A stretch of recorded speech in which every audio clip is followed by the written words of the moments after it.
Type ఏ girl. ఇది ఈ మధ్యన నేను యూట్యూబ్ షార్ట్స్‌లో, ఇన్‌స్టాగ్రామ్ రీల్స్‌లో చాలా వింటున్నా.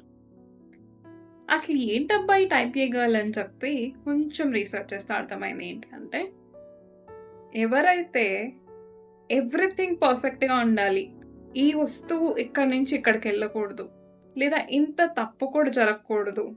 ఇది ఇక్కడ ఇలానే ఉండాలి అంటే ఇది ఇక్కడ అలానే ఉండాలి. ఇది ఇక్కడ ఇలానే జరగాలి అంటే అది అలానే జరగాలి. వాళ్ళు చిన్న చేంజ్‌ని కూడా యాక్సెప్ట్ చేయలేరనమాట.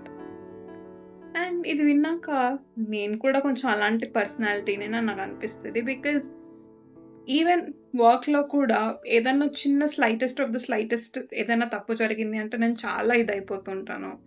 అలానే నా రూమ్‌లో కూడా ఏదన్నా వస్తువు అటు నుంచి ఇటు ఎవరైనా పెట్టారంటే నేనసలు తట్టుకోలేను. అది అక్కడే ఉండాలనమాట. కానీ లైఫ్ ఎప్పుడూ పర్ఫెక్ట్ కాదు. Change is very constant in life. అందుకే లైట్ తీసుకో లైట్ తీసుకో. ఇది నేను కూడా కొంచెం అలవాటు చేసుకోవాలి. ఇంతకీ మీరు టైప్ ఏ పర్సనాలిటీనా?